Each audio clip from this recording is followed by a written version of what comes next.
With school starting right around the corner, it's a subtle little reminder to us that summer, it's almost over.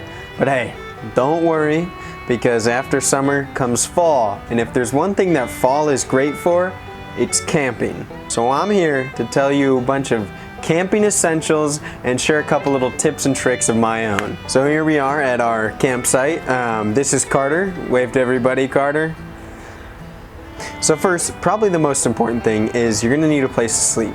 So whether that's a tent, an RV, a pull behind, your car, or whatever, after a tent you're going to need appropriate clothes and shoes. As we can see on Carter here, he is wearing a polo, which is odd, but okay.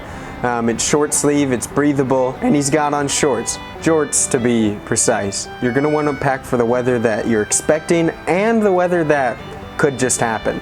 You're going to want appropriate hiking shoes, whether that's tennis shoes or some form of appropriate hiking boots, or what Carter has on are Tevas. They're a breathable sandal that can go in water and have straps so that they stay on your feet, unlike flip-flops or Birkenstocks. You're going to have to sleep at some point, so you're going to want a sleeping bag or blankets, a mattress, air mattress, some combination like that. Be prepared for it to be dark because there aren't lights out there. So you're going to want to bring a flashlight or a lantern, or you have a flashlight on your phone, but I always advise bringing another one because your phone might die.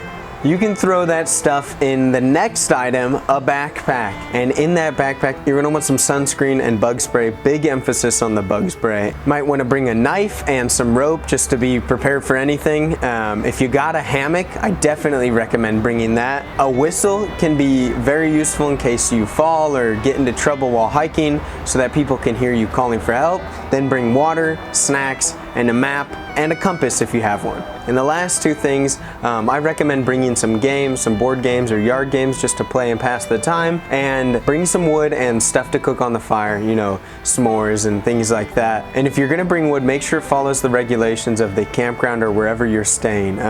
Usually they want it debarked and things like that, and sometimes they don't even want you to bring wood because it could have invasive species like the emerald ash borer, which eats trees. Oh, and then some tips, some super fun tips. I like to hike in the morning and not get it out of the way, but in the morning you got all that energy, you know, have a little breakfast, get that hike in while the sun is up, and then that way the rest of the afternoon you can just relax, hang out by the campsite and play some games, and maybe go on another hike if you're feeling up to it. On that hike, be careful with plants. If you don't know what it is, don't touch it, or you could end up with a real bad case of poison ivy and you'll be all red like a tomato and itchy and pussy and gross. And then most importantly, have fun. Now get on out there and get to camping.